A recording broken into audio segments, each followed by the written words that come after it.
भोपाल से जहां धर्मांतरण और सेक्स रैकेट मामले में चौंकाने वाला खुलासा हुआ है। पीड़ित लड़कियों ने अमरीन आफरीन पर आरोप लगाए हैं, गंभीर आरोप। दोनों बहनों पर एमडी ड्रग रैकेट के लिए काम करने का आरोप।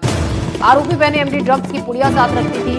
पीड़िता ने ये आरोप लगाया, 4 कोल्ड ड्रिंक्स में नशा देकर किया जाता था रेप। नशा देकर पीड़ित के अश्लील वीडियो भी बनाए थे। वीडियो से ब्लैकमेल कर दूसरों के पास भेजने का दबाव बनाती थी दोनों बहनें। कई लड़कियां इन बहनों की शिकार बन चुकी हैं। पीड़ित ने बताया, डर की वजह से दूसरी पीड़ित लड़कियां हैं जो सामने नहीं आ रही हैं। शिकायत किसी ने नहीं की। एक लड़की का धर्म परिवर्तन भी करवाया गया, जन्नत नाम दिया गया। धर्म परिवर्तन के बाद पीड़ित लड़की ने अपनी ये तमाम जानकारी पूछताछ में दी।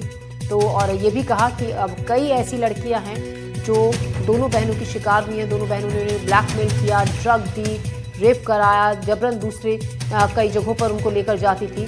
लेकिन वो लड़कियां डरी हुई हैं, जिसकी वजह से वो सामने नहीं आ पा रही हैं। तो रोज पूछताछ में, जांच में नए नए खुलासे हो रहे हैं। और अब एक ये बड़ा खुलासा कि दोनों बहनें एमडी ड्रग रैकेट के लिए काम करती थी। एमडी ड्रग रैकेट के लिए काम करती थी। आरोपी बहनें ड्रग्स की पुड़िया साथ में रखती थी।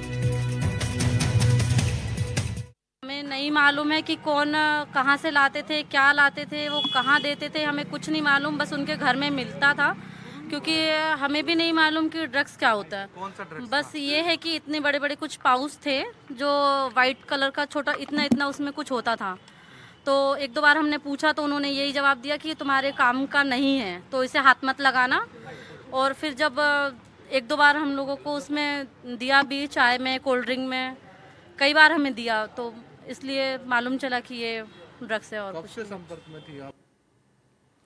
और इस खबर पर हमारे साथ जुड़ रहे हैं हमारे एग्जीक्यूटिव एडिटर अनुराग द्वारी। अनुराग जी, जो रोज नए नए खुलासे इस मामले में सामने आ रहे हैं, अब जो एक बड़ी बात वो ये कि दोनों बहनें drug racket, MD drug racket के लिए काम करती थी।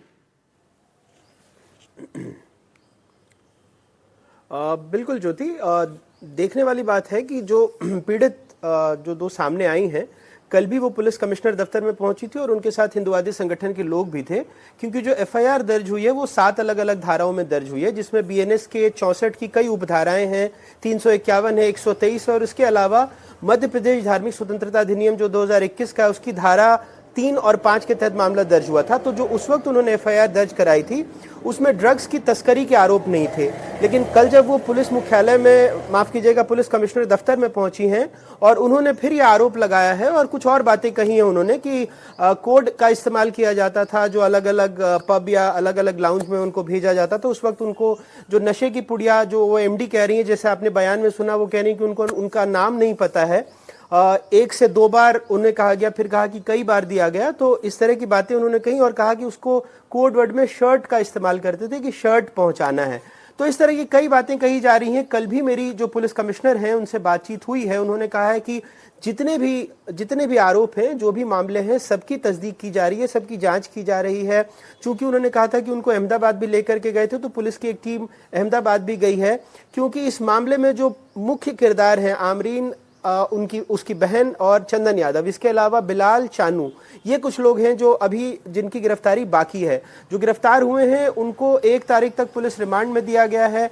तो फिर पुलिस की जांच में और क्या क्या बातें सामने आती हैं, क्या क्या कड़ियां जुड़ती हैं, ये आने वाले दिनों में देखना होगा।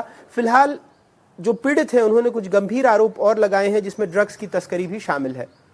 जी अनुराग, यहाँ पर सवाल ये भी है कि अभी 3 लोग फिलहाल पुलिस गिरफ्त में हैं, कुछ और नाम भी हैं जो कि अभी जिनसे केवल पूछताछ अभी की जा रही है। यानी कि जो दायरा है वो बढ़ सकता है और ये संभव है कि और इसमें कई ऐसे लोग शामिल हो सकते हैं जो इस पूरे रैकेट से जुड़े हुए हैं, क्योंकि पड़ोसी राज्यों तक में इसके तार फैले होने की संभावना जताई जा रही है।